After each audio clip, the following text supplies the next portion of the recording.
जय हिंद। स्टडी बसेरा के नए वीडियो में आप सभी का हार्दिक हार्दिक स्वागत है। किसी भी केबीसी के लिए यहाँ प्रैक्टिस आप कर सकते हैं। रेलवे ग्रुप डी की 2022 में जो एग्ज़ाम होने वाला है मई जून के महीने में, उसके लिए प्रैक्टिस यहाँ आप कर सकते हैं। रेलवे एनटीपीसी के लिए भी आप यहाँ प्रैक्टिस कर सकते हैं। चलिए स्टार्ट करते हैं आज का क्वेश्चन। आज के सेशन का जो पहला प्रश्न है बहुत ही इंपॉर्टेंट, बहुत ही यूनिक सा है। राजा राम मोहन राय को राजा की उपाधि किसने दी थी? राजा राम मोहन राय को राजा की उपाधि किसने दी थी? ऑप्शन ए शाह आलम द्वितीय, option B Bahadur Shah Zafar, option C Akbar द्वितीय, ऑप्शन डी रानी विक्टोरिया। तो इसका आंसर हो जाता है ऑप्शन सी अकबर द्वितीय ने। अकबर द्वितीय ने राजा राम मोहन राय को अकबर राजा की उपाधि दी थी। अकबर द्वितीय ने राजा राम मोहन राय को राजा की उपाधि दी थी। चलिए इसका थोड़ा डिटेल हम लोग देख लेते हैं।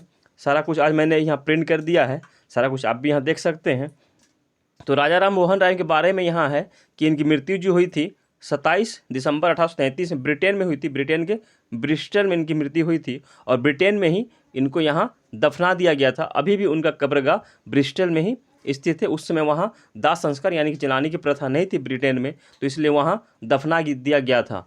और अकबर द्वितीय ने अंग्रेज़ों से अपनी पेंशन की सिफारिश करने के लिए, यानी कि पेंशन जो देने के लिए, इस बात की सिफारिश करने के लिए मीडिएटर बनाकर राजा राम मोहन राय को इंग्लैंड भेजा था अकबर द्वितीय ने। उसी समय अकबर द्वितीय ने राजा राम मोहन राय को राजा की उपाधि दी थी। उसके बाद हम लोग इनको राजा राम मोहन राय के नाम से जानने लगे हैं। चलिए देखते हैं नेक्स्ट क्वेश्चन। क्वेश्चन नंबर 2 है। यह भी बहुत इंपॉर्टेंट क्वेश्चन, यूनिक सा है। जजाऊ का युद्ध किन दो के बीच हुआ था? ये जजाऊ का युद्ध किन दो के बीच हुआ था? ऑप्शन ए जहांगीर और खुसरो, ऑप्शन बी दारा शिको और औरंगजेब, ऑप्शन सी शाह शुजा और औरंगजेब, ऑप्शन डी मुअज्जम और आजम। तो इसका आंसर हो जाता है ऑप्शन डी मुअज्जम और आजम के बीच में जजाऊ का युद्ध हुआ था।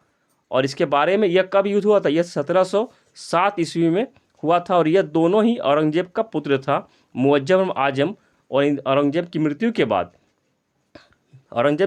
बाद इन दोनों के बीच में युद्ध हुआ था। मुगल बादशाह बनने के लिए, दिल्ली सल्तनत का मुगल शासक बनने के लिए युद्ध हुआ था, जिसमें कि मुअज्जम विजयी हुआ था। इस युद्ध में मुअज्जम विजयी हुआ था और बहादुर शाह प्रथम के नाम से यह दिल्ली सल्तनत का मुगल शासक बना था। अब मुअज्जम को हम लोग और भी नाम से जानते हैं, बहादुर शाह प्रथम और साहेब बेखबर के नाम से भी हम लोग मुअज्जम के नाम से जानते हैं। यहाँ और एक क्वेश्चन बनता है कि औरंगजेब की मृत्यु के बाद शासक कौन बना था, मुगल शासक?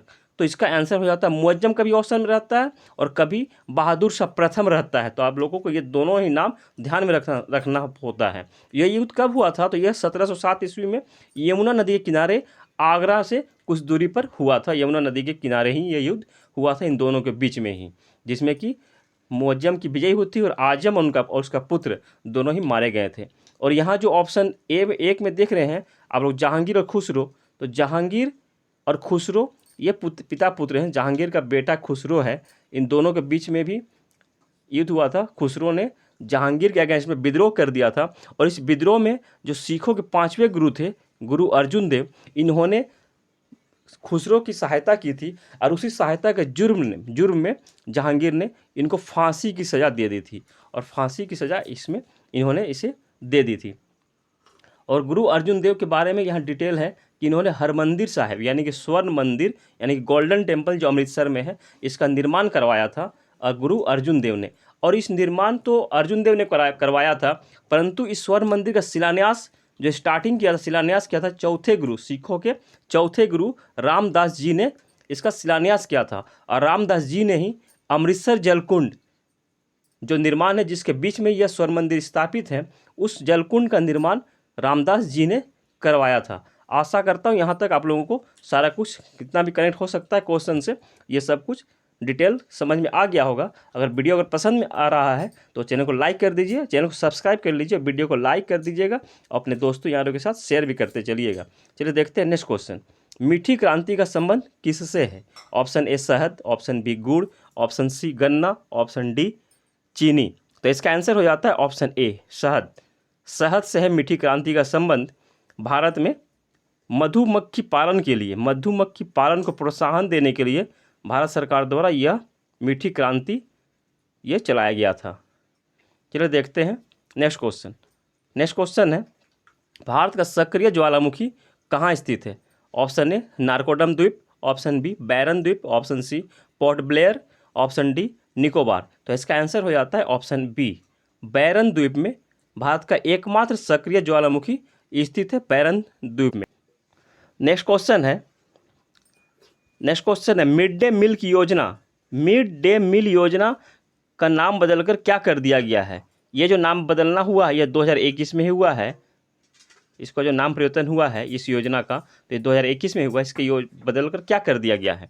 ऑप्शन ए पीएम स्वास्थ्य योजना, ऑप्शन बी पीएम सशक्त योजना, ऑप्शन सी पीएम पोषण योजना, ऑप्शन डी पीएम आहार योजना। तो इसका आंसर हो जाता है ऑप्शन सी हो जाता है इसका आंसर, पीएम पोषण योजना।